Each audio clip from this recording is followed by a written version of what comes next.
waxaanan u joognaa maamuusidda maalmaha xorriyadda kubadda kolayga laba kooxood oo runtii kooxihii caanka ahaa ka mid ah kooxda horseed oo xoogga dalka Soomaaliyeed ka socota iyo kooxda dekedaha ayaa galabtay maamuusaya halkaan ku ciyaari doona haddii la yiraahdo runtii kubadda cagta waan soo aragnay stadium Muqdisho haddana waxaan joognaa kubadda kolayga oo halkaana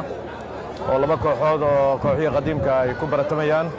dhalinyarada Soomaaliyeed runtii fursad weyn baa u soo noqotay oo ah sportska Soomaaliya inuu dib u soo noqday dadkii yaqaanay gacanta ku hayaan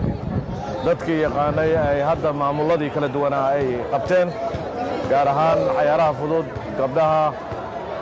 muxuu ahaa basketballka volleyballka waxaan rajaynaynaa dhammaan noocyada kala duwan oo ciyaaraha in dhallinyaradan ay ka faa'iidaystaan fursaddan weyn maalmaha xorriyadda dabaaldegoodana waa nooc kasta lagu nooleynaya ciidanka nooleeyey sportska lagu nooleeyey bulshadii caadiga ahayd oo dhallinyaradii iskuullada ka soo baxday baa maaragtay dabaaldegaysay dalkan waa la wada leeyahay qofka sportska kan ciidanka kan caadiga ganacsadaha dadkoo dhan ka wada dhexeeya weeye qof walba waxaa rabaa maalmahan inuu nooleeyo maqaamka ku aadan iyo sida ugu habboonoo uu maalmahan u weynayn karo inuu weyneeyo hambal yaan leeyahay bahda isboortiga sucaad iyo maaragtay akhyaarta kale wasiiraddii ku-xigeenkiiba halkaan joogtay sportska gabdhihii cayaartooydii hore ahaayoo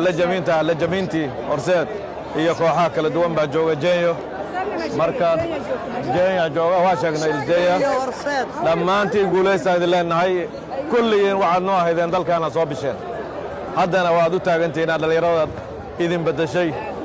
aad maaragtay dhiirigelisaan guulaystaan leenahay gaar ahaan gabdhaheenna aad baa u mahadsantihin